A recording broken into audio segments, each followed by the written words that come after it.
Hello. How's it going? Can anyone tell me if the mic is okay? I think it should be fine.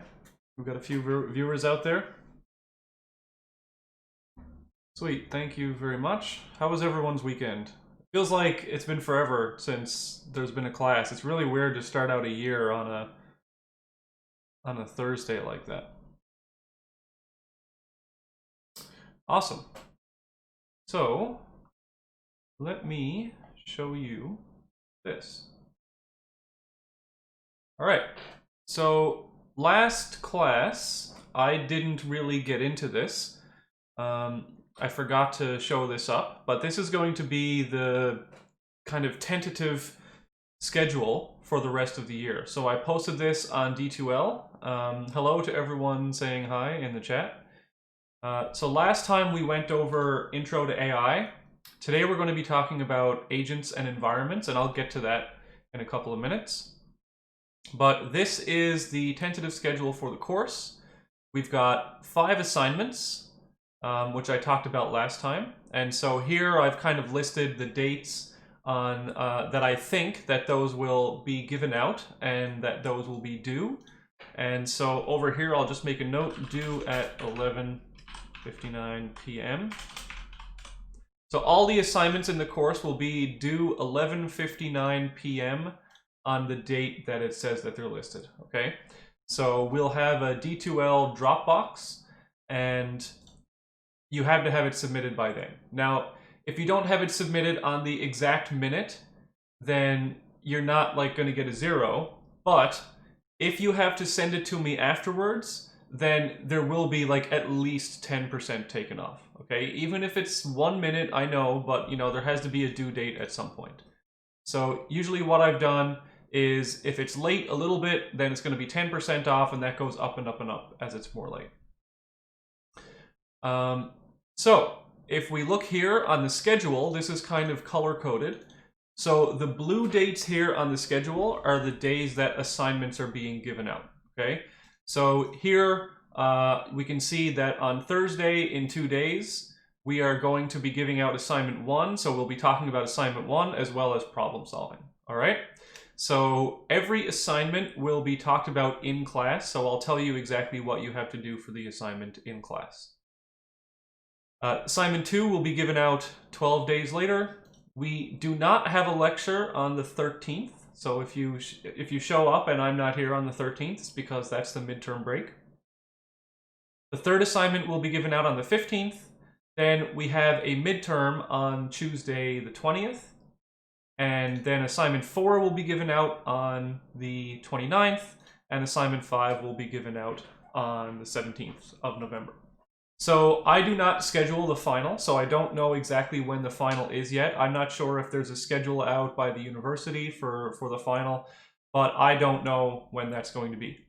For 6980, for the graduate version of the course, there will be a project as well, and the project will be due at some point during final exams. So usually I make them due in like the last week of finals, just to give you as much time as possible. And so that's when that project will be due. And if you can see here, what I'm going to do is I'm going to be posting the links to the actual lecture recordings here in the spreadsheet. And so you can access this spreadsheet to get to the lectures. So you can either watch it on YouTube or Twitch, or you can download it. So has anyone out there so far actually watched or tested out the links to the different lectures?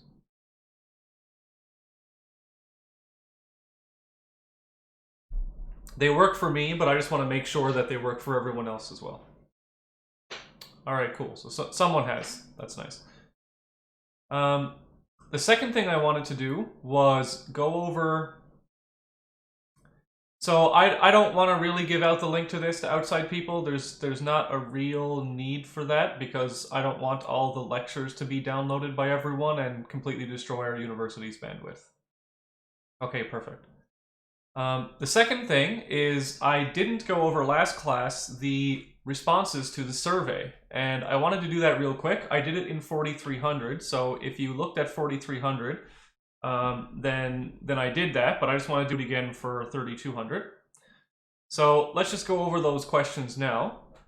So the survey got 151 responses, which was pretty awesome, which means that there's probably a lot of people outside the course who responded to the survey as well, but that's okay. So the first question was, what percentage of live Twitch streamed lectures do you plan on attending? And the vast majority of people said 50% or higher, which is more than I was expecting, actually. So for the first lecture that we had last Thursday, there was something like an average of something like 114 viewers. So there's 117 people in the course. I know that not everyone in the course was there, so we had a few outside people too, but that's great. You're more than welcome to watch along.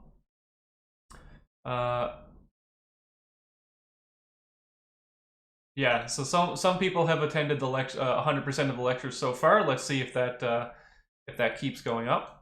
Then I asked, if you do plan on attending the lectures, what's the reason? Well, I'm not going to go over all of these responses, but you know, some people said, I like watching them live, I like being able to interact, I like being able to ask questions and stuff. Some people, if you do not plan on attending the lectures, what's the reason?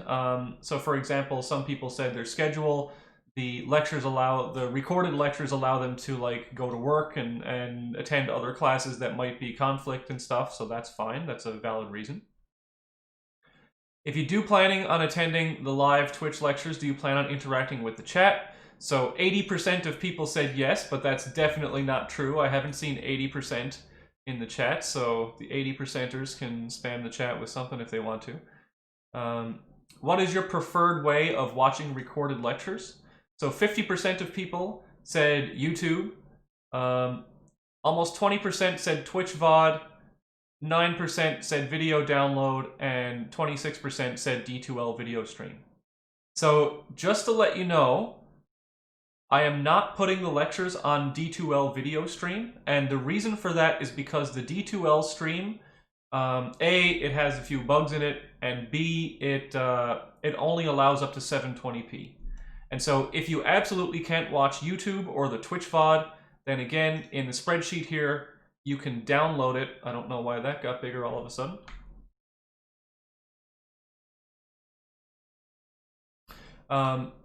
You can watch the, you can download it from the class website, okay? So there's no D2L download, but there is the class website that you can, oh, that's why, because I zoomed in on this. Okay, let's see here, what are the other questions? What type of device will you use most often when watching lectures? So most people said laptop. About half of those said desktop, and then a few people phone or tablet. Okay, so that's all we have there. Not a big surprise. I suspected those type of results. What operating system will you use for the majority of your work this semester? Most people said Windows. So 70% Windows, almost 10% Linux, and 20% Mac. And that's fine. So in this course in particular, you'll only be using JavaScript, okay? So we're using JavaScript in this course, and of course, all you need to do to be able to do the assignments for the course, all you need to have is a text editor and a browser, okay? So you can use Chrome or Firefox or anything else that has a nice debugger. Please check all the languages that you have at least a basic amount of knowledge and have written at least one program in. So most people said JavaScript, that they have some JavaScript experience, so that's good. If you don't worry. You go to YouTube and literally any basic first course of JavaScript, or first tutorial in JavaScript will give you enough knowledge for this course. Like, this is an algorithm course. We're not going to be going really, really deep into JavaScript functionality. All you need to know in terms of JavaScript is just for loops, arrays, especially 2D arrays. We're going to be using lots of those. Variable assignments, and classes. And it's all really easy. If you've done second year courses, which you should have, then the transition from Java to JavaScript, even though they're not in any way the same language, they do look kind of the same. Okay, so you should be fine with the JavaScript this term. I have never had any student whose issue with the course was JavaScript. If you're looking at these, then these were others that some people wrote in, so I did not list those, but people felt free to add them in anyway. I then added, in your ideal CS course, you would prefer, about 60% said an even balance of theory and programming. Of the other two options, most people said they liked more programming with little theory, and some people said they liked mostly theory with little programming. So I think that this course in particular is an even balance of theory and programming, okay? So there's lots of theory, there's lots of programming, you'll get lots of both. What is the resolution of your main desktop or laptop monitor? So I think about 90% are at least 1080p, okay? So we shouldn't have a problem with anyone viewing the lectures at a decent resolution. When you need to ask a question about the course, either to me or other students, what method of communication do you prefer? So again, the vast majority of people said either Discord or email. A few people said D2L. I've never had a student, wait now, in 4 years I have had one student contact me directly through D2L. So usually it's email, otherwise it's Discord. This year I've had a couple of people contact me through Facebook because I posted on the Facebook page for the Undergrad Society. Please don't contact me through Facebook. I may not reply there. Just send me an email. When viewing online lectures, how do you feel about me using a webcam? So I gave an example. So the vast majority of people, about 80 or about 90%, said either I prefer a webcam at all time or I have no preference, okay? So that's my plan, was to have a tiny webcam like you can see on screen right now. I believe that like when I watch Twitch streams or when I watch lectures or talks or stuff like that, I like to be able to see the person's face. So I'm going to keep the webcam on the screen unless it becomes too much of a distraction. Okay, this 4300 doesn't really make much sense to read here, but I'll just read it again. So in the game programming course, most people would prefer a large project with no final. And so that's what's happening. That's what I had already planned. Just if like 4 people wanted a large final exam with no project. So it's going to be a large project with no final in that course. This question kind of surprised me, actually. So how do you feel about doing exams online compared to in class? So it was an even split between I prefer online exams or I have no preference between online or in-class exams, and just a few people preferred in-class exams. And so I think some of the reasons for this were like, I have anxiety when I'm sitting in a group of people, I feel claustrophobic and stuff like that, which is completely understandable. But also it might have something to do with the fact that, you can use your class notes when you're doing an online exam, unless it's proctored, okay?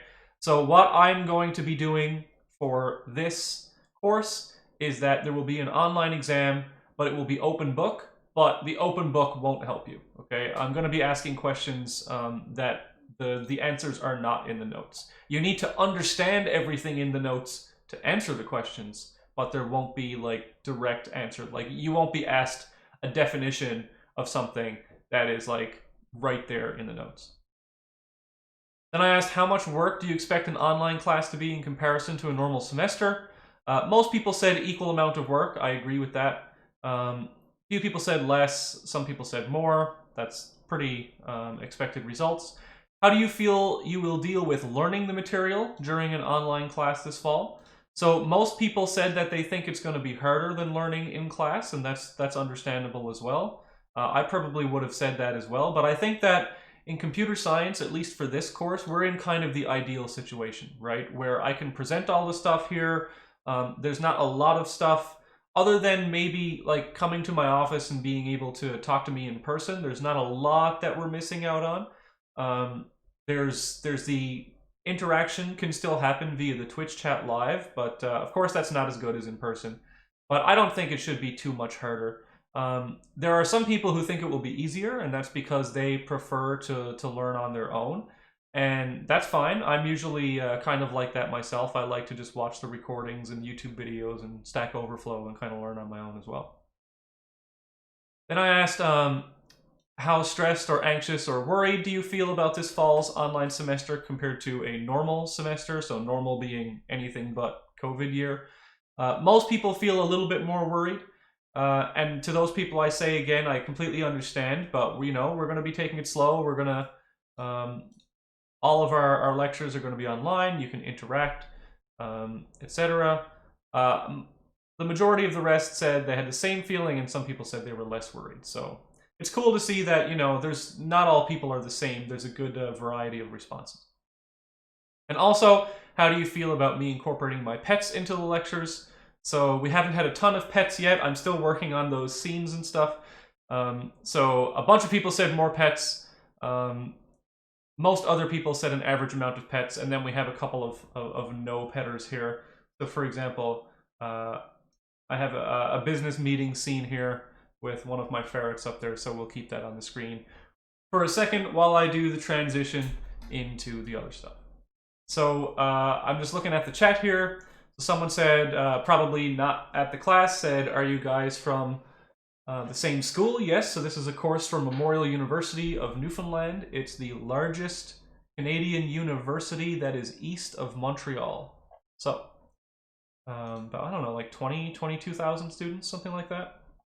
It is known for its clock tower, its library that's facing the wrong compass direction, and it's really cheap tuition. And this course, of course.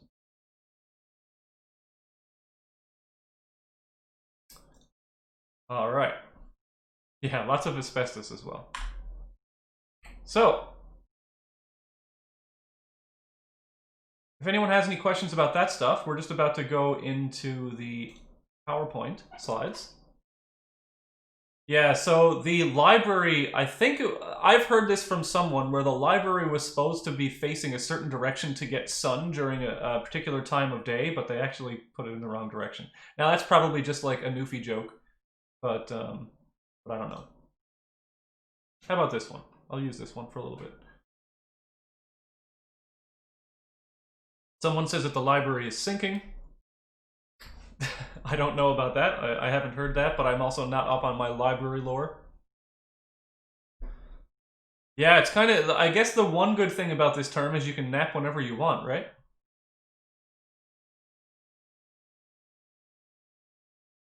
The new building will block all the sun anyway. Well, it's not that tall.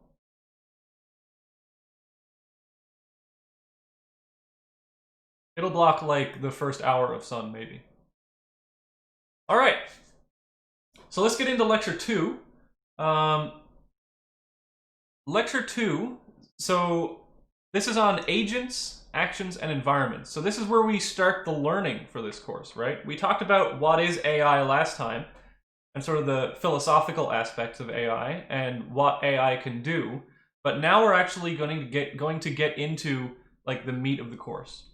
And so this lecture and the next lecture, there's going to be a lot of definitions and there's going to be a lot of algorithms. Okay, so this lecture is almost entirely definitions. And that's because we need to have those definitions going forward in the course, right? We all need to be speaking the same language. And so what this lecture is designed to be, there's a lot of text, and for the most part, I'm just going to be reading that text, okay? I have some images and some explanations as well. But this lecture, actually, give me 1 second.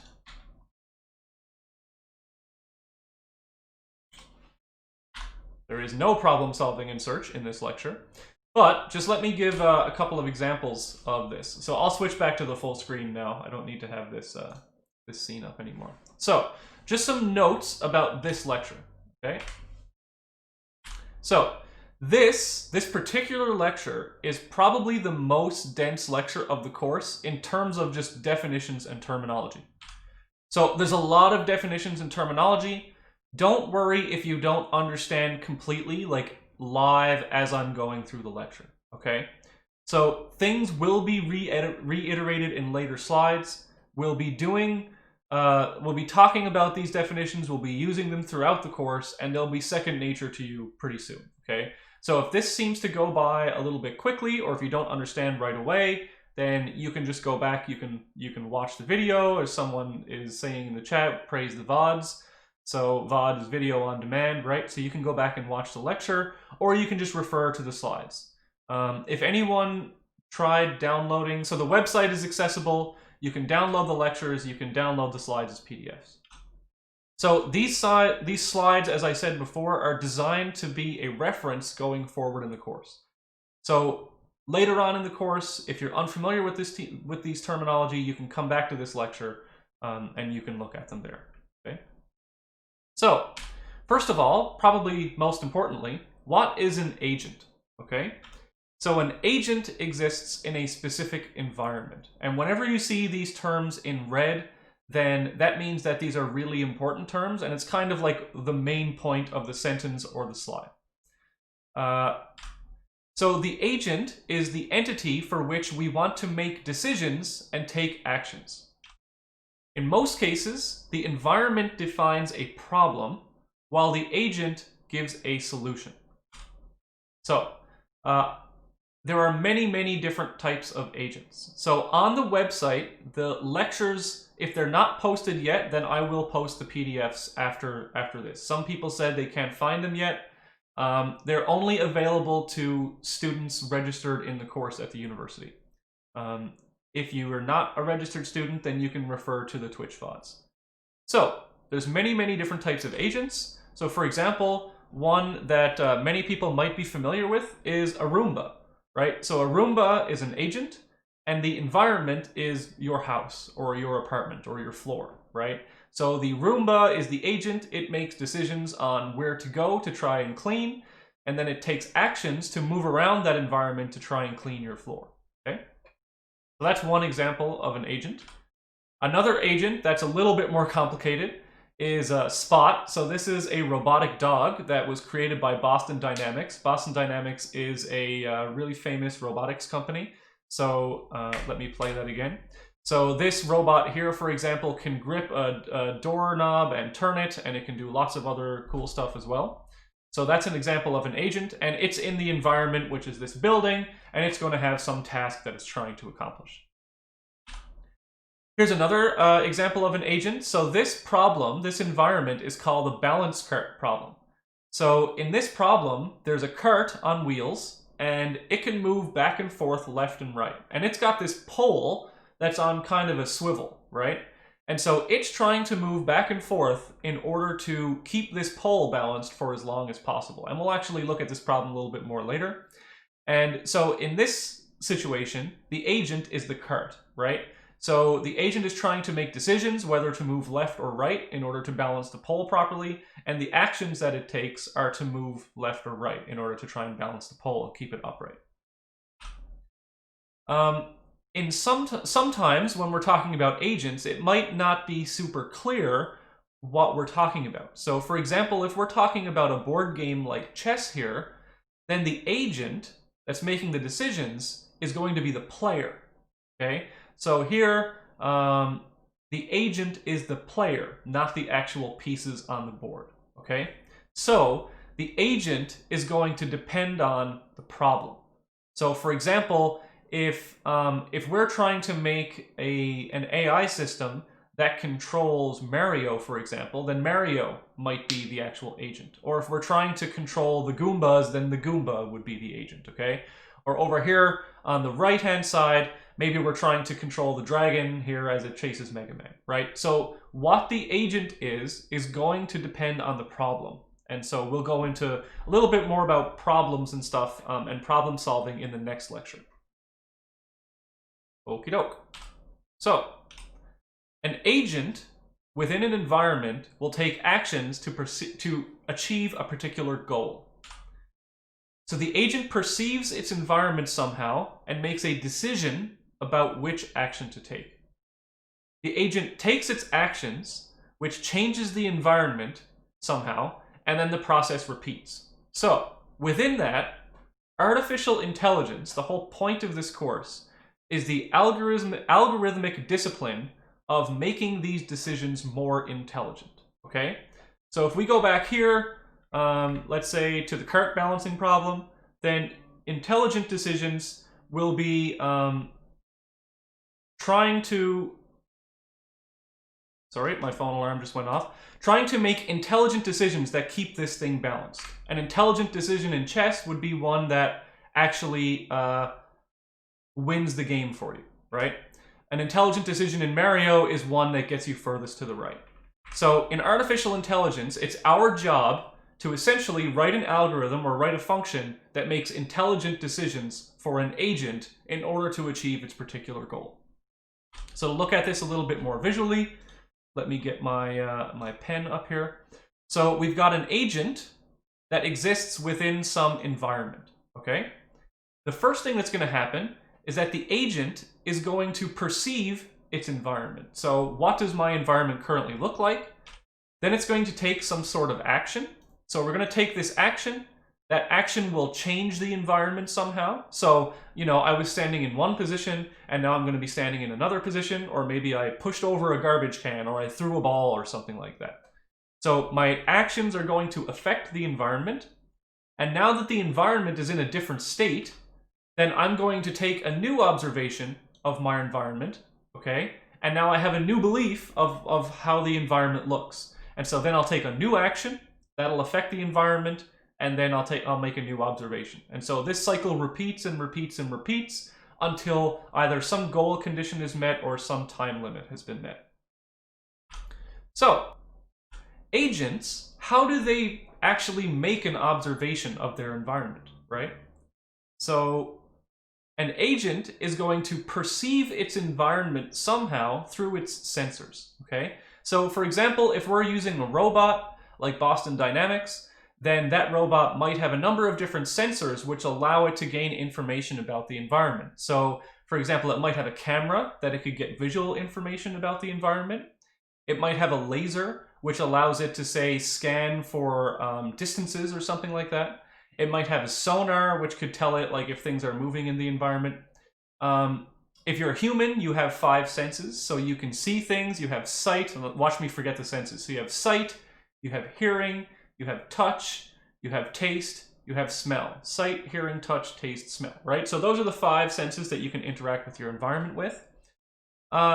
If you're an agent and you're in a game, then you may not have actual sensors, right? You may not have a camera if you're in a game. But you may have like, okay, I can perceive the keyboard input somehow. Or maybe the programmer has given the agent direct access to the RAM or the game state, right? So for example, if we're programming a Mario agent, maybe we just let the agent know the exact locations, the exact XY floating point locations of everything in the level, right? So when we talk about an agent perceiving its environment through its sensors, like the data may just be given to it if we're talking about a virtual environment. And then the agent acts on its environment through some sort of actuators. So an actuator is a thing that acts on the environment. So for example, if we have a robot, maybe the robot has wheels and it can use those wheels to walk through the environment, or it has tracks, or it has arms where it can pick up and manipulate things. If we're talking about humans, we have limbs, so we can walk around on our legs, we can pick up things with our hands, we can run into a door with our head, you know, there's lots of different ways we can interact with the environment. We may have tools, like we might have a shovel, we might have a gun or something like that. In games, it's a little bit more discrete, right? So in a game, we are going to have a very strict set of predefined rules or actions that the agent can actually do in that environment. So for like Mario, again, for an example, well, we have Mario who can move left or right or jump or maybe shoot a fireball. If we're talking about chess or checkers, then one of the actions is, okay, in this situation, this piece is allowed to move to these other places on the board. So in a game, we would have this predefined set of rules or actions. And an agent, it may or may not have some knowledge about the environment.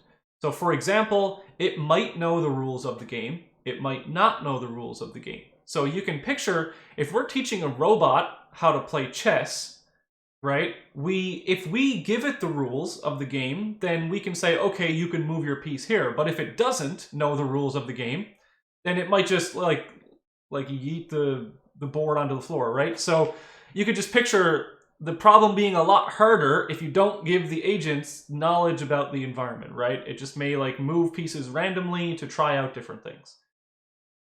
Later on, we can when we talk about reinforcement learning, we can actually show that we can actually do things in an environment and learn things without necessarily having a lot of knowledge about the environment, which is the really cool thing about reinforcement learning. So, some more definitions. A percept. So what is a percept? So a percept is the agent's perceptual inputs at any instant. So what does that mean? So it's like the agent's current belief of the world. So for example, if your agent has like a video camera and it's perceiving the world, then on the instant where it makes a decision, if you take a snapshot of that, then that is a percept, okay? It's an instantaneous belief of the world. If you're talking about a video game like Mario, then a percept would be whatever information you give it on that exact frame of the game, okay? So it's an instantaneous belief of the world. So this is a view of the environment's current state. So whenever we talk about a state of the environment, we're talking about an instantaneous state of the environment, not changing over time, okay? So for example, one state of the environment, you could picture like a screenshot of a Mario game with Mario up in the air shooting a fireball, freeze frame. So that's a state of the environment. Now that we know what a percept is, a percept sequence would then be a complete history of everything the agent has perceived so far.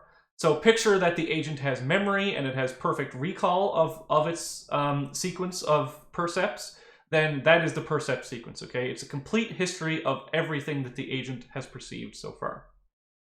So, in general, when we say in general, we mean, you know, for every problem that exists, or at least for some problems, in general, an agent's choice of action at any given instant can depend on the entire percept sequence to date. And what that means is that what you did in the past matters for your decision right now. Okay, and we'll give an example of this. But in this course, we're only going to be looking at problems where the current state is sufficient to decide. Okay, so that means we're going to be having fully observable states with no state history. So, the agent behavior is given by an agent function that maps a percept sequence to an action. So what that means is that in AI, we have agents, okay? The thing that makes the decision for the agent is called the agent function. So the agent function is passed in as input the percept sequence, so everything that's happened so far, and the return of that function is what I should do right now, okay? So given what I've seen so far, take this action. So when we talk about the entire percept sequence to date, that is the history so far, okay? So let's give an example of that, and let's talk about some class interaction now. So here we have a screenshot, and we have a person who is in midair, okay? So where is this person going to be on the next time step? Let's say half a second from now, where will that person be? So just type in the chat if you think you know where that person will be.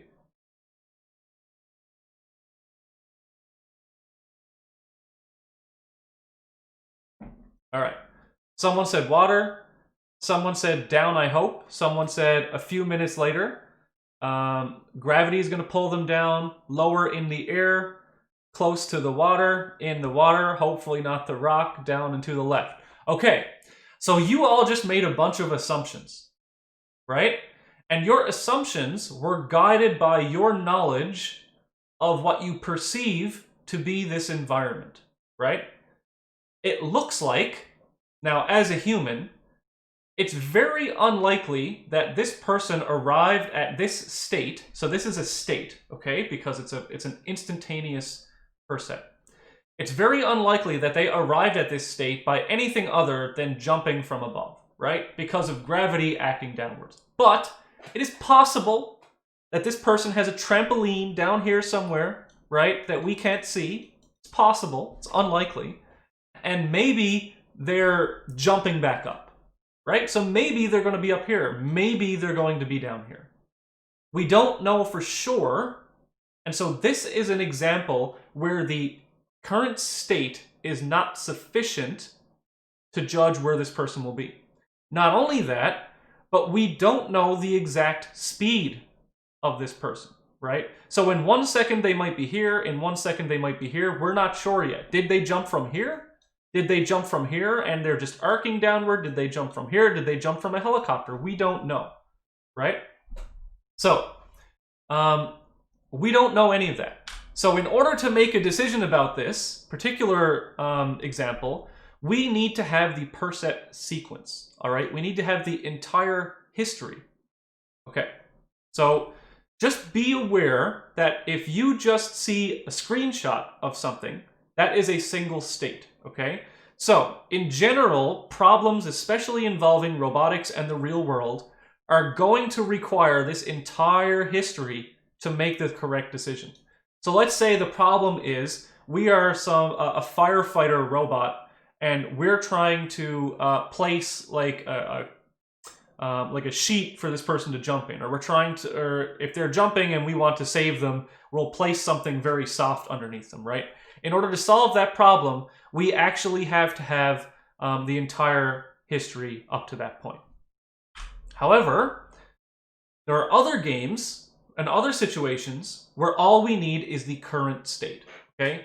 So for example, the game of chess.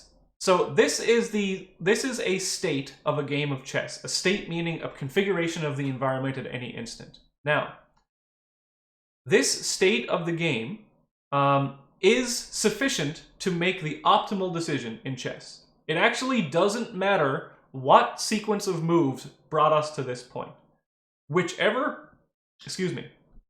There could be a million different possible ways that we got to this particular configuration of the chess game, but it actually doesn't matter because we can make the best decision for this chess game just based on this. All right, so that's the difference. This is an environment where the current state is sufficient to make the optimal decision. Now, I'm going to show another example here. So here's an example from the LCS in League of Legends years ago. Okay, you can tell by the interface. So, if you're unfamiliar with League of Legends, then this right here, this creature in the middle, this is called the Baron, all right? So, the Baron is a highly contested NPC objective that you kill, and in League of Legends, you get the reward for killing this enemy if you are the team that does the last hit point of damage. So if you did all 12,000 damage leading up to the final hit, and then someone comes along and does the last point of damage, then they stole. Someone in the chat said stolen, right? So what happens here is the blue team down here, who is this? This is TSM. They're killing the Baron, and then this other player from the other team, Piglet, comes along and steals the Baron. And you'll say, oh, that seems pretty obvious, like he just came up and shot once, right? So, it looks easy from this point of view, but here was Piglet's point of view, okay? So in this game, you can't see the entire map. Piglet had to guess, okay? So, what this player had to do, because they couldn't see the actual Baron, was they at some point knew that TSM was sort of walking toward the Baron, right? And he knows approximately how much damage per second they can do, and he knows approximately how many hit points the Baron has. So he makes some sort of guess that, oh, maybe in 8 seconds, the Baron will be low enough that I'll take a shot and win, right? So in this particular example, just the state that he can see at any given second isn't enough information to solve this problem, all right? He would have had to have at least the last 30 seconds or so of information in order to make that correct decision. So you can see the difference between games like chess, where we don't need to have that entire sequence of actions, but in something like League of Legends, we do need to have that entire sequence of actions. So that would make it a harder problem to solve. Okay. So we'll talk a little bit more in depth now about what actions are. So an action taken by an agent in a given state transitions the state to another state. So for example here, the act of shooting a bullet creates a bullet on the screen, right? The act of the bullet hitting the Baron kills the Baron. So it transitions one state of the environment into another state of the environment. So if you've ever done truth tables or state transition tables, I'm sure you've seen something like this before. This is a state transition diagram and a state transition table. So let's take this state transition table here and just look at what's going to happen. So if we are at state S1, so we've got two possible states, state 1 and state 2. In this very simple diagram, taking action S1 in state S1, taking action 1 in state S1 keeps us at state S1. Taking action 0 at state S1 transitions us to state S2. If we look at state S2, if we take action 1, it keeps us at keeps us at S2, tongue twister. And if we take action 0, it's going to transition us to S1. So if we draw a diagram of this, we can see the following. So if we're at state S1 and we take action 1, we stay at state 1. If we take action 0, we transition to S2. If we're then in S2 and we take action 1, we stay at S2. If we take action 0, we go to S1. So this is a very simple state diagram where we're in one state of an environment, and you can kind of see the rule here. If we take action 1, we stay at the same state. If we take action 0, we go to the other state, right? But this is a trivially small example that can be represented by a truth table. We couldn't possibly have like a state transition table for every possible state of League of Legends, right? There are just so many more states of League of Legends than there are atoms in the universe. But this is just to show you how that would look if we could write it as a state transition table. So what we have then is we're going to have something called a state transition function, and I'm going to call that STF. So the state transition function could be a successor function, so it could be an arbitrarily complex function like it would be in League of Legends. It could be a table, right? So we just saw an example of a table. So here's a state transition table over here. It could be a graph. So we see a state transition graph over here. That's an example. But more than likely, when we're talking about video games, we're going to have this successor function, right? So the successor function in League of Legends would be the game engine itself, right? What happens when I push a button on this frame? Well, something particular is going to happen on the next frame. So the state transition function, as its inputs, it's going to take a state S, so that's the current state of the game, and it's going to take an action A, and that might be my input or whatever action that the agent decides. What's going to happen is we're going to pass in S and A to the state transition function, and then what we get as a result is S prime. So whenever you see something with the superscript of prime in this course, that means it's the next something, right? So we have a state S, we have an action A, and it produces the next state. So S prime is the state at the next time step. So here's an example of that. Here's an example of the game Connect 4, all right? If you haven't played Connect 4, don't worry. Actions in the game Connect 4, if it's like, this is a real board game that you play, if you'd call it a board game. I don't actually know what you'd call this. Probably a board game. The actions consist of dropping a piece in the top of the board, and it will keep going downward until it hits either the bottom or another piece.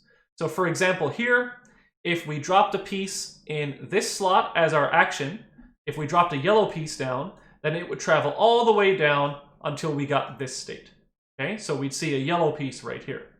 If instead we were to drop a red piece in here, then what we'd see is, luckily I have a red pen, this is what the next state would look like. Okay, so this is the example of an action, and that action being drop the piece right here, transitioning S to S prime. All right, so this one over here would be S, this one over here would be S prime. Someone in the chat said we need a competitive Connect 4 league. Well, you're in luck, because in this class we are going to have one, because this is going to be assignment 3, is to write an AI to play Connect 4, and we will have a competition in this class, and I will hold a tournament live on stream for all of you to compete in. Alrighty. So, now that we have all that out of the way, we're going to talk about policies.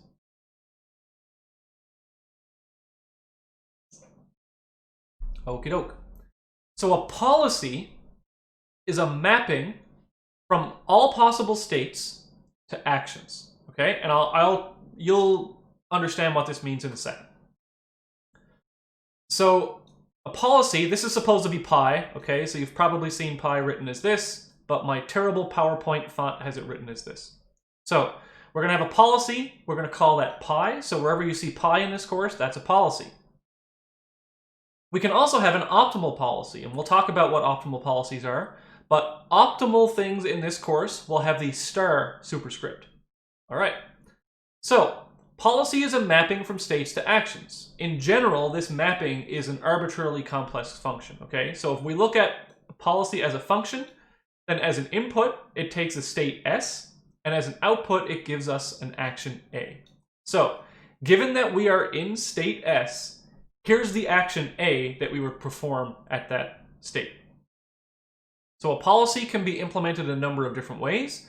It could be a lookup table, right? It could be if statements. So if I'm Mario and I see a pipe, then jump over it.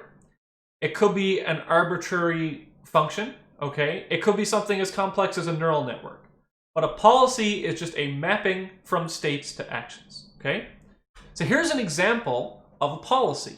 So let's say that we have this environment, and this is actually going to be the environment for assignment 5, okay?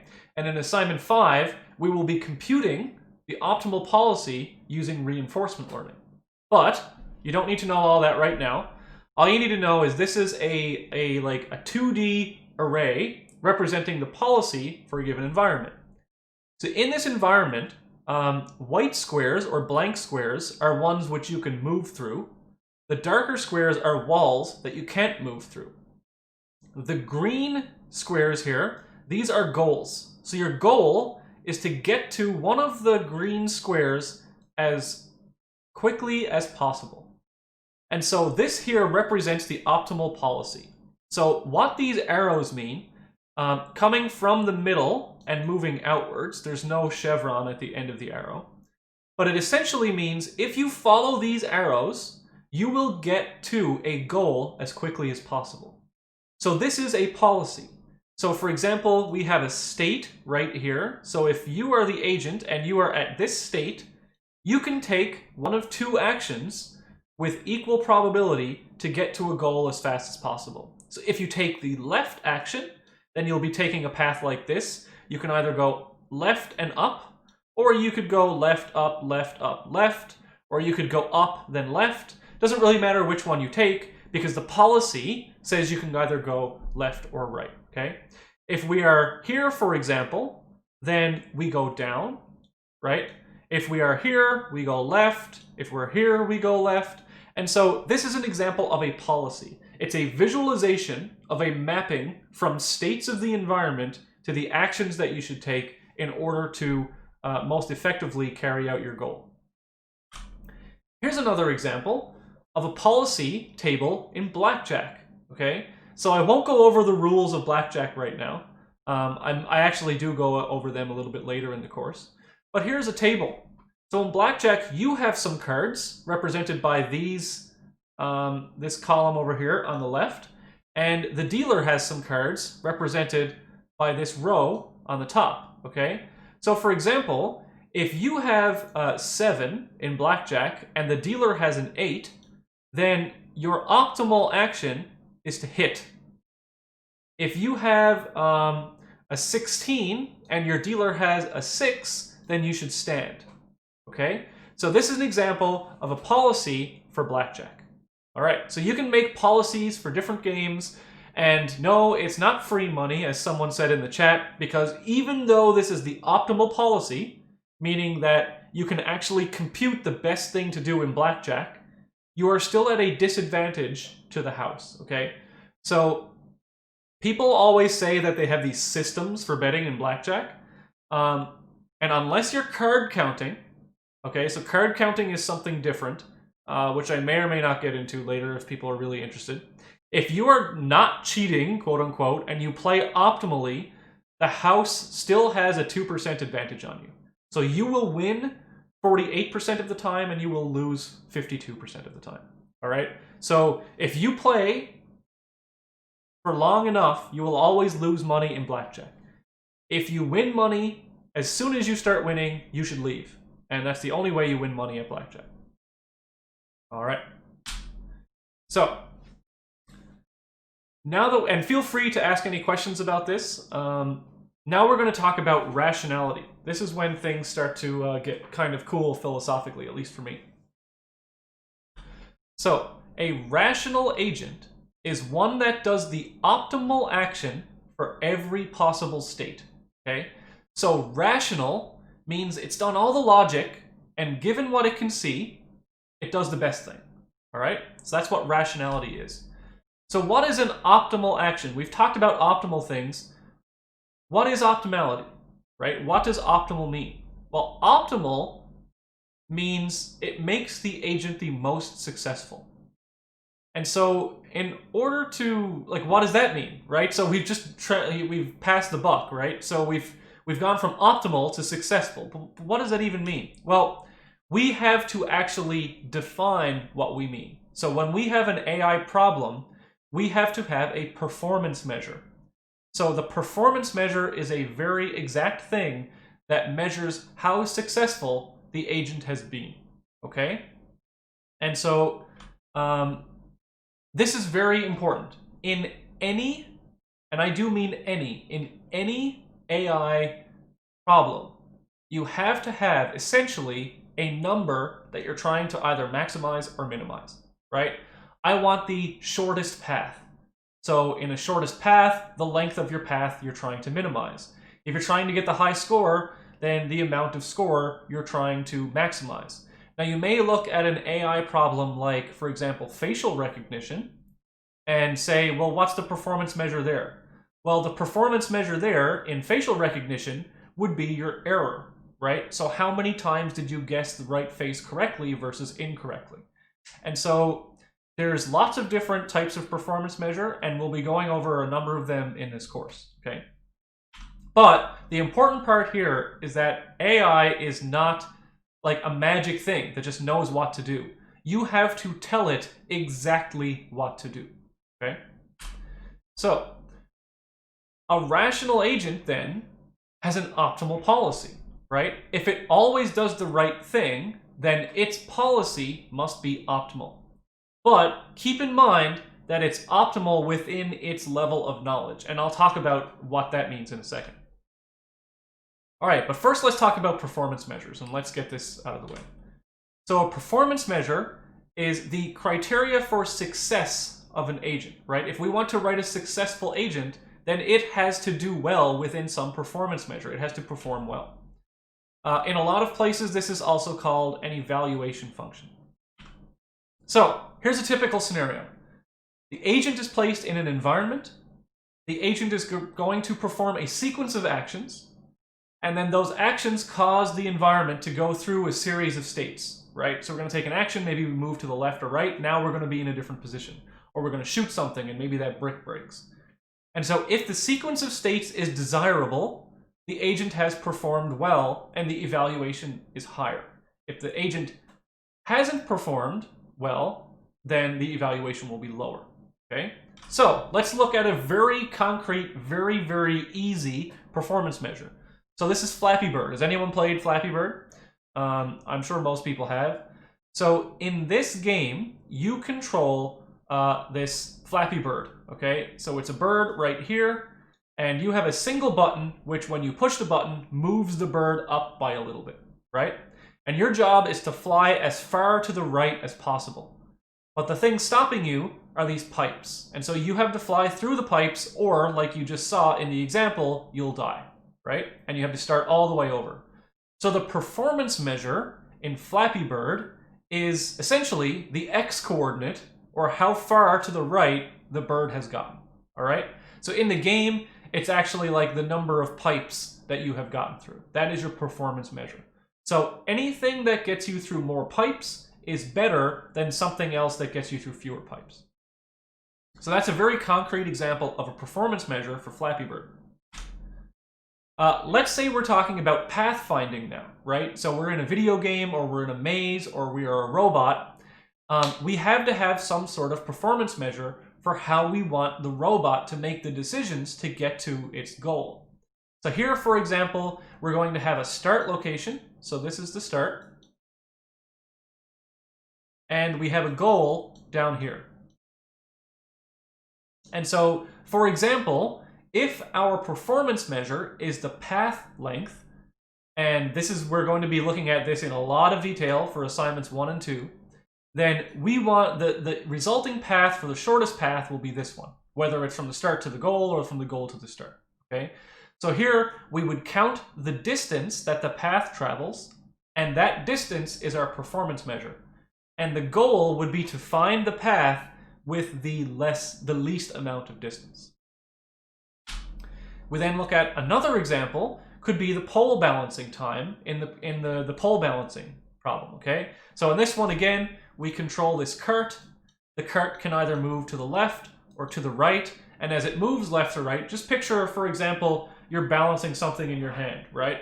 So here, I have a laser pointer, I'm balancing it in my hand, and picture that the world is actually two-dimensional, so I'm moving back and forth like this, trying to keep it balanced, right? That's the cart balancing problem. So my decisions as the AI are to move left and to move right and to try and keep this balanced. So the performance measure in this particular problem is the amount of time that the thing stays balanced, okay? So we're trying to maximize that. So if you have some sort of policy and it keeps the pole balanced longest possible, then that would be the optimal policy. All right. Now, in a game, the policy would be, the performance measure would be win the game, right? But we'll see why that's problematic, right? Because you may have a game that lasts for a half an hour. And if your only performance measure is win the game, how do you know whether or not the actions you're taking along the game are actually good or not? So for example, what people have done in chess, for example, is come up with formulas. So for example, they'll have a formula, let's see if I can write this, for adding up, for example, how many pieces do I have on the board? So maybe in chess, if the game isn't over, maybe the person with the most pieces is winning, right? That's a very, very basic possible formula. Now, of course, that formula is not always correct because it's possible to win the game by checkmating your opponent with fewer pieces than your opponent, right? So fewer pieces, while it is a performance measure, it is not always the performance measure that will win you the game.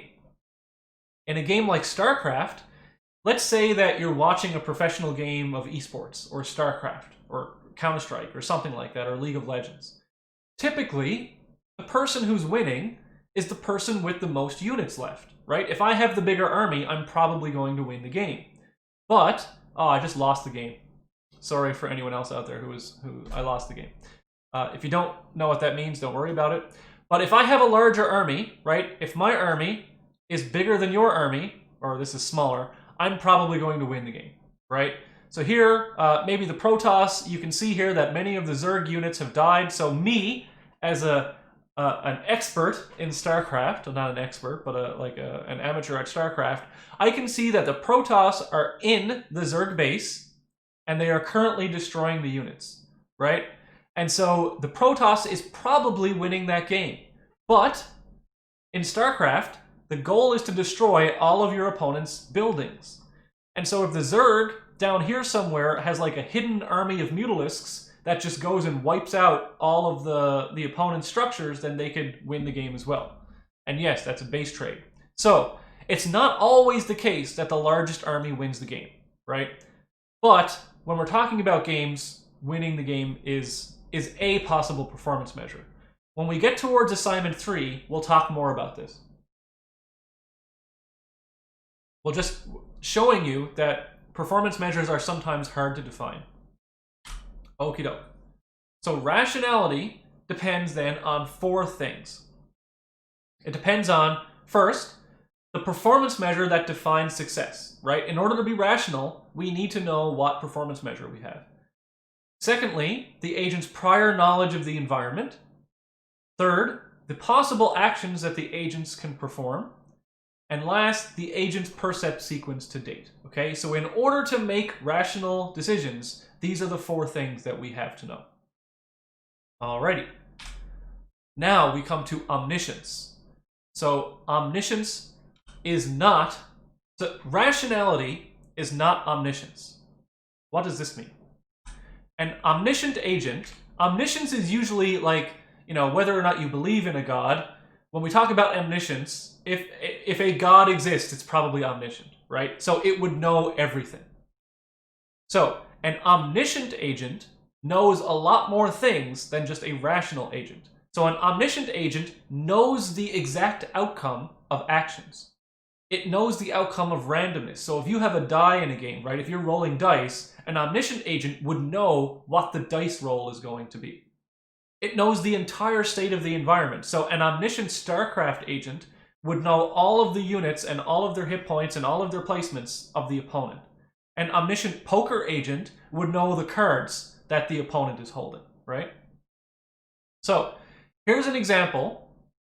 If someone comes up to you and bets you $100 that if you roll a 6-sided die, that die roll will be between a 1 and a 5, right? So someone comes up to you and says, I bet you $100 that I'm going to roll a dice and it'll be a 6. Of course you're going to take that bet. Of course, maybe they have a, let's say it's a fair die and you know that it's like a real dice, right? You would take that bet every day because you have a 5 out of 6 chance to win $100, right? Now, I'm not telling you to go out and gamble, or if you do this and you lose, don't come crying to me, but the expected value of that wager is positive, right? But if the die rolls a 6 and you lose, the bet was still rational, right? You reasoned through the logic and you had a 5 out of 6 chance of doubling your money. Your expected value was positive, so you took the bet. The fact that you got unlucky does not mean that you made the wrong decision, right? Just like walking up to a blackjack table, you are expected to lose money playing blackjack, right? If you happen to win money playing blackjack, it's still an irrational decision to start playing blackjack. Now, that means that if money is your only performance measure, if entertainment value, if you are entertained by the act of playing blackjack, then you have gotten something out of that is not just monetary, right? But if you're talking about just making money, then playing blackjack is irrational, even if you have the optimal strategy. But if you are omniscient and you knew the outcome of actions, then maybe all of a sudden, playing blackjack as an omniscient person would be better. So omniscience is not rationality. And here's one thing that I hate so much. It's in the general public when it comes to sports and decision making, right? You see sometimes in a football game, someone will make a play that has a 1 in 100 chance of actually working, when there are far safer options available. But the more dramatic, less percentage play is what they end up doing. So if you take a play that has a 1 in 100 chance of working, and you do it, and it works, it was still the wrong decision. It's still wrong to do that, right? You should have done the higher percentage play. Whatever play has the higher percentage of working or of winning the game, that is the one that you should do. Not the one that looks the coolest or whatever.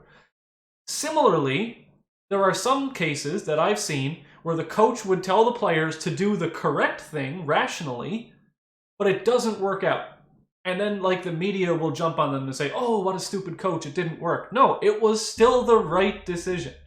There are other factors at play, maybe randomness or wind speed or whatever, right? You can make the right decision and still lose. If you take anything from this course, please understand that, is you can take the right rational decision and still lose due to outside factors. It doesn't make it a bad decision. You just got unlucky. Okay. And if you've ever played a game of League of Legends, I'm sure that you have thought that you made all the right decisions, but you still lost, right?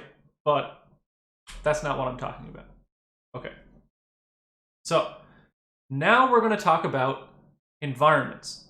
I've been kind of going a little bit slowly through this lecture, so if I go over by a few minutes, yeah, you made the wrong decision to even start playing League of Legends, right? Playing League of Legends is an irrational decision. So I'm going to talk about environments. There's a lot of definitions here, okay? So it's going to be a little bit dry, but here are environments. So the task environment is the problem. So in most cases, the problem itself is kind of a description of the environment, right? If you look at chess, for example, if you define the rules and the board, if you define the environment of chess, that is essentially the problem. But we're going to talk about problems next class. A rational agent, then, is a solution to the problem, okay?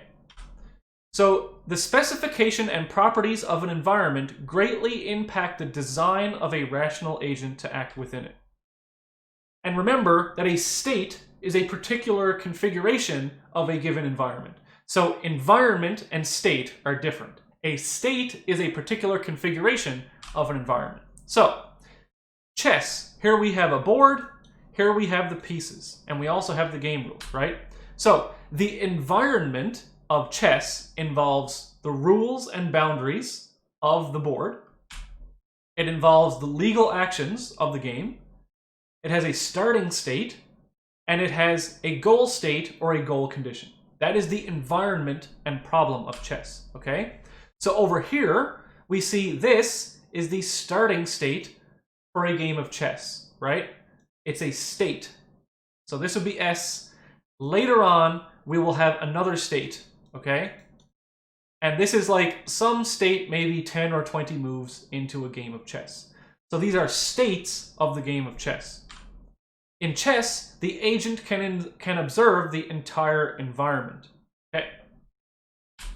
So, for the agent, the state of the environment is based on the observation that it can make. The observation, it might be a complete representation of the environment state. It might not be a complete representation of the environment state. The agent's observation is all that it can make. It's all that it can use to make a decision, right? So let's say, for example, we have this environment of driving, right? The environment of driving is gigantic. It's essentially the universe, right? But let's take, we're trying to drive like from here down this road to here, right? That environment, we cannot see all of it, right? We can't see inside other people's cars. We can't see what's behind these buildings or on top of these buildings, right? We can't see absolutely everything. Here, for example, is the state of the environment to a self-driving car. Maybe we can see the cars that are just off to the side. We can, with our vision, we can see the road and the lanes. Maybe we have a backwards-facing camera, and we have this, right? So the state of the environment is not always the entire environment. It's just the agent's perception or observation of the environment at a given instant. All right. State and action space. These are important. We'll talk about these more in the future when it comes to like the complexity of an environment. So the state space, this is the number of possible configurations of an environment for a given problem. So if we talk about something like chess, how many possible configurations are there of a chessboard? It's a lot. I can't remember the exact number. It's like 10 to the power 60 or 80 or something like that. It's huge. The action space is the number of actions that are possible from a given state, on average, usually. So this is usually given as average or worst case. So for example, again, in chess, how many possible moves can I do from a particular state? Usually it's around 50 in a game of chess. So the action space of chess, on average, is about 50. And these are used to estimate the complexity of a problem, but we'll get to that a little bit later in the course. How do we define an environment? So the environment is defined by the rules or dynamics that govern it. Okay, so for example, in the real world, we have some physics. In a game, we'll have game rules. We also have the legal actions that are allowed at any state. So for example, in chess, like the bishops can move on a diagonal, rooks can move up and down, etc. And the initial state and the goal states are usually given by the problem instance. And we'll get into that a bit later, but for example, a problem, if we take the problem of a self-driving car, we can then have a specific problem instance of, for example, I want to drive from my house to the university, right? That is an instance of a problem. And so my house would be the initial state and the university would be the goal state. All right. And now this lecture is going to go a little bit over time, but that's fine. We're not in a classroom, right? The best part about online lectures is that I can go a little bit over and I'm not hearing people shuffle around their book bags and scraping their chairs on the floor. It's wonderful. So environments are going to have a number of properties, and this is definitely going to be on the exam. Okay. So the first property of an environment is the environment's observability.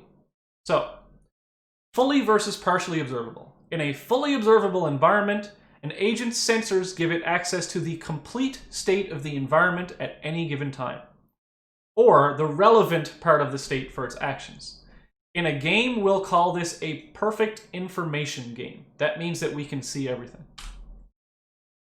In a partially observable environment, some of the data is hidden or occluded from one or more of the players or the agents. For example, you might have noisy sensors. This is called an imperfect information game. So here, this is a fully observable environment of chess. You can see everything. StarCraft, you have a fog of war. You can't see your opponent's units necessarily. This is a partially observable environment.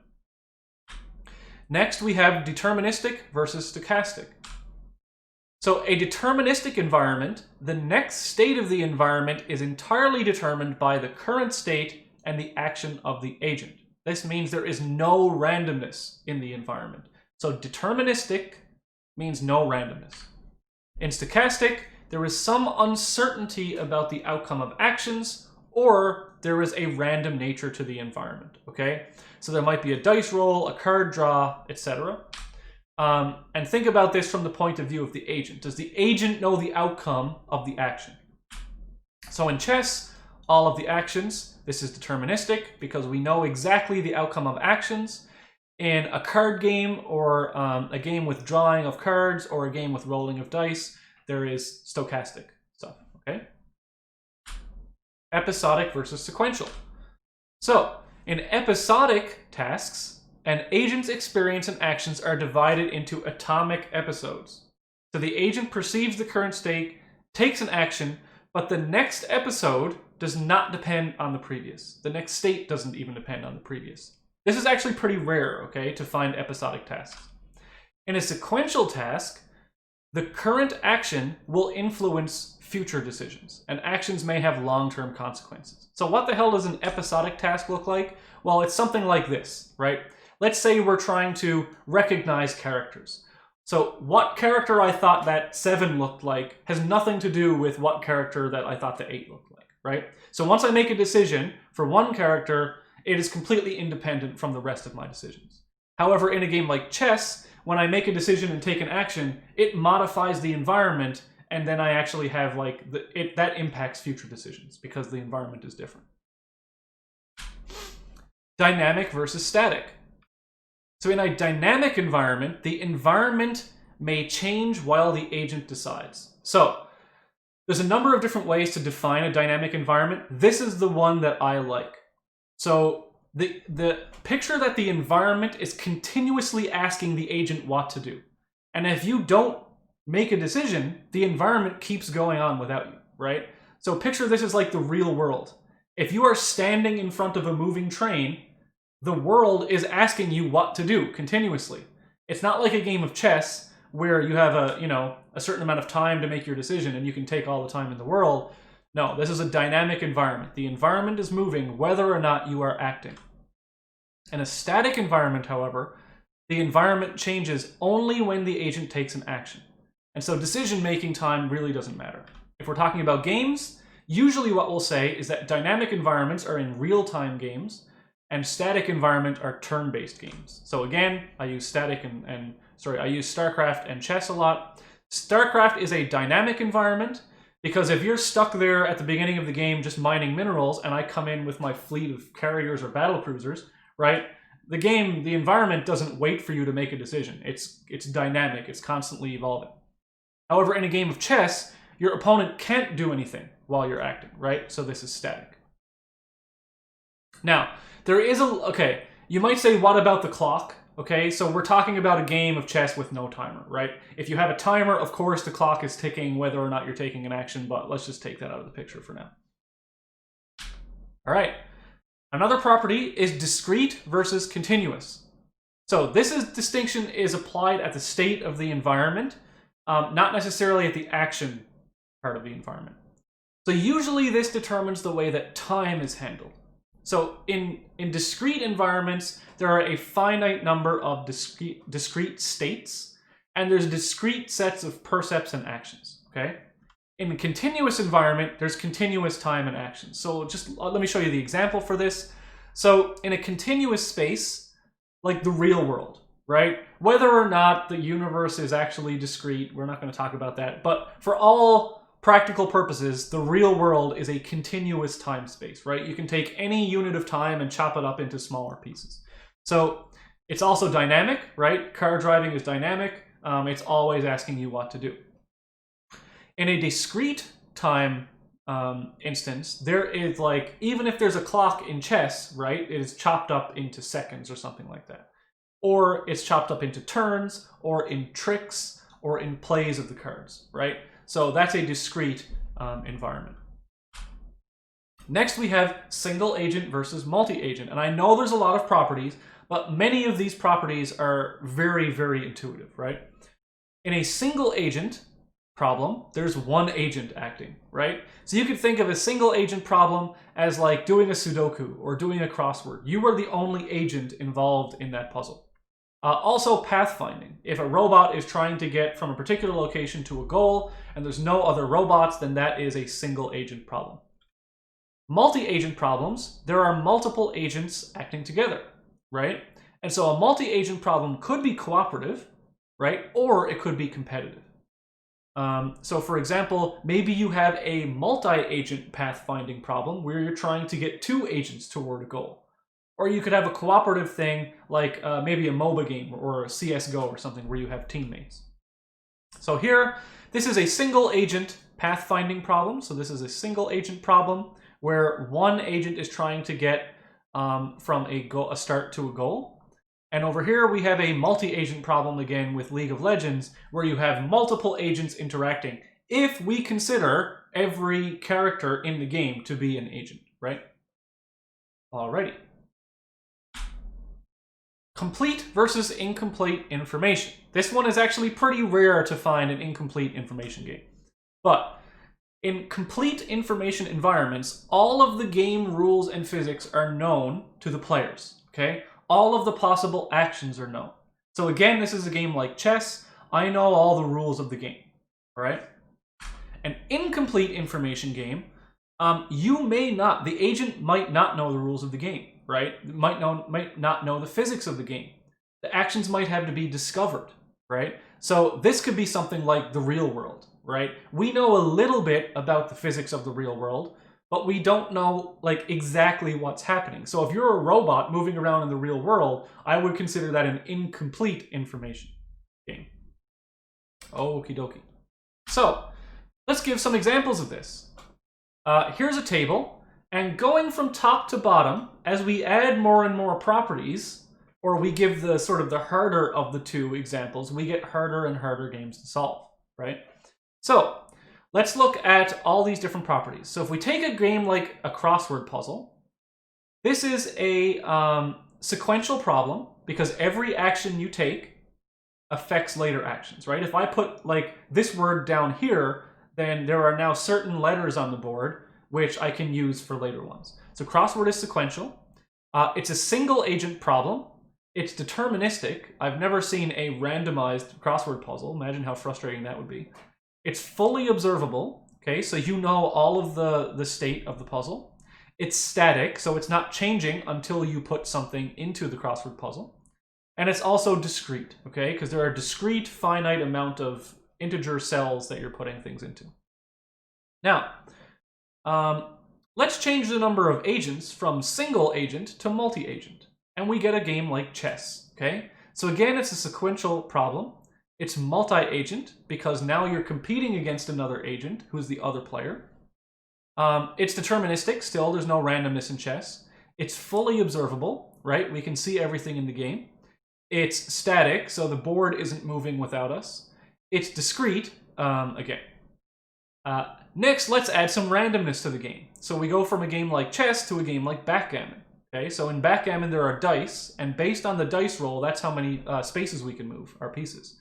So again, it's sequential. All of our actions matter for future. It's multi-agent. I'm playing against another player. It's stochastic this time, so we have dice rolls. Again, it's fully observable. We can see the entire board.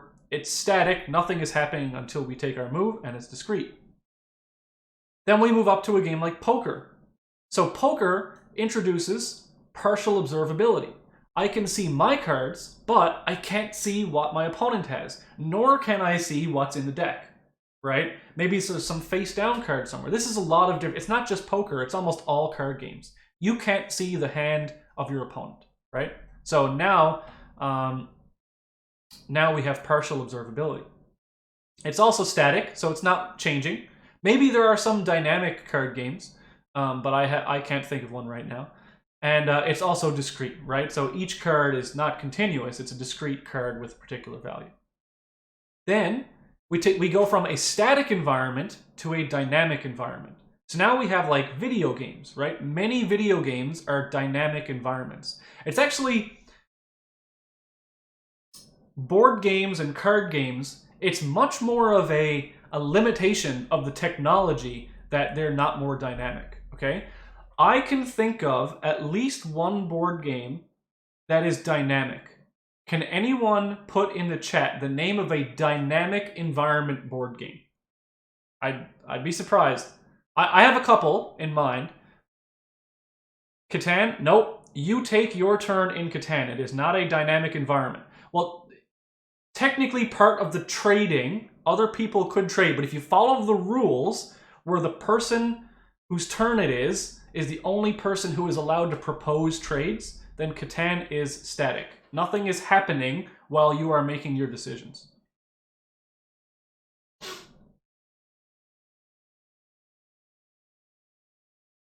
And then I'll just talk about the last one.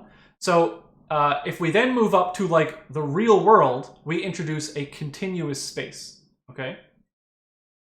Hungry Hungry Hippos. That is a dynamic environment. Good job.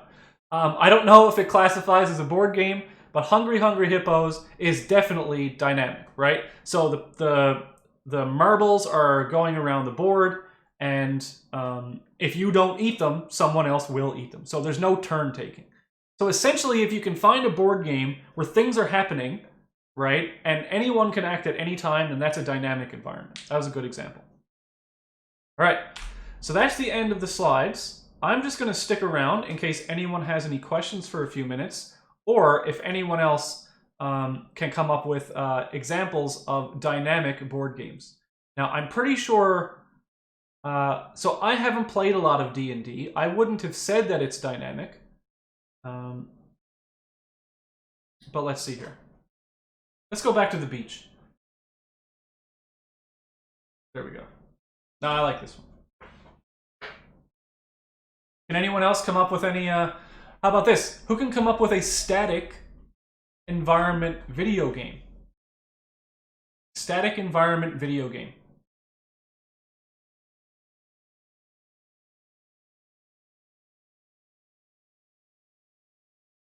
Someone said Civilization. Let me see. So Civilization does wait for you to take your turn. Okay? So technically that would be a static environment. Okay, you can't just say a board game and then say online. That is not allowed. That is a false answer. Final Fantasy battle. So yeah, turn-based combat in an RPG. Now, if you're playing a game like Chrono Trigger or another game that has a dynamic battle system, then of course that wouldn't apply. Pokemon.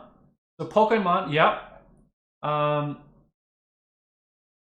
would say that the overworld map in Pokemon is dynamic, but the battle system is static. So who can find me? Oh, anyway, I won't ask too many questions because this is going to be an exam question. So on an exam, I'm going to say something like, give me an example of a game or an environment that is sequential, multi-agent, stochastic, fully observable, dynamic, discrete environment. Okay? And you'll have to come up with one of those. So that's an example of a question, or I will describe a game that you should know, and you will give me the properties of that game. Okay? So that's a good example of a question that you're going to have on an exam.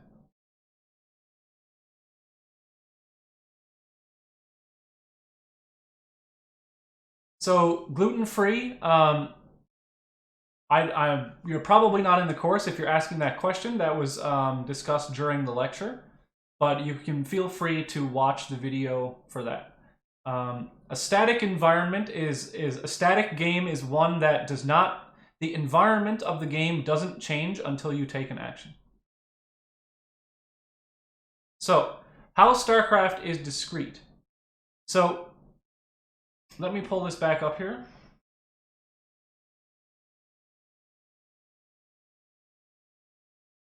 That's a good question. Oh, geez. Hang on. I gotta scroll all the way back.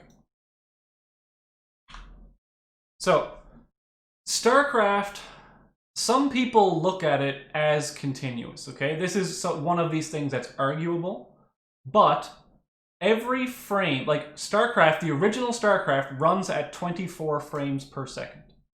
And so there is a very discrete time step between each frame of the game of StarCraft. So this is more of a philosophical debate of whether or not you consider video games to be continuous or discrete, right? Because technically, if it's stored within a computer, no matter how complex the situation, technically it's discrete. But some things that use like double precision or floating point precision, you could argue that they are continuous spaces. But for the most part, continuous environments only exist in the real world. Recommend some games to play for this course. You could go play some backgammon or chess or anything where you have to do pathfinding. Some people are still asking about partners for the assignment.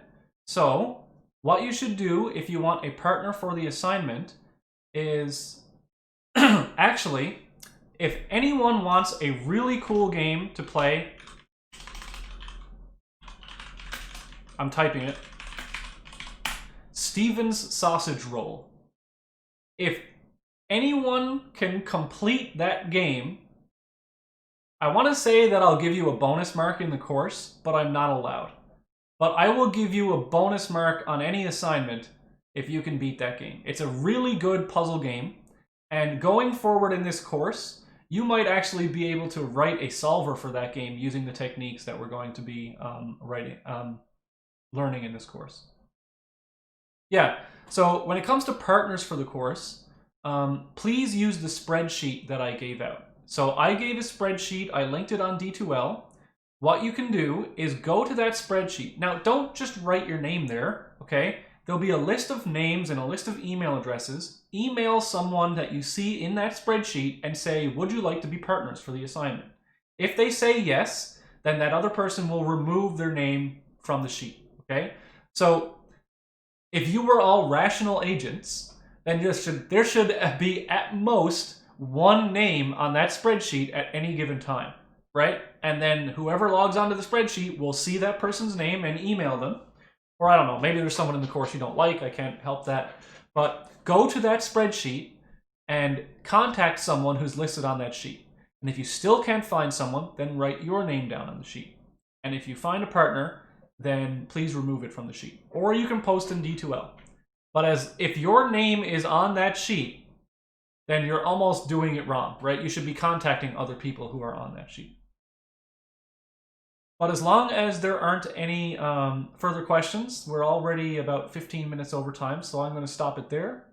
And if you're interested in video game programming, in exactly 2 hours, there will be a lecture for Computer Science 4300. And someone's saying they don't see the spreadsheet. I will go double check on D2L. It's also... Yeah, so on D2L, check the announcements and also check the Discord, and it should be there. If you're saying you don't see a spreadsheet and you're not enrolled in the course, then you don't have to worry about it. All right, so I will see you all in the next class on Thursday.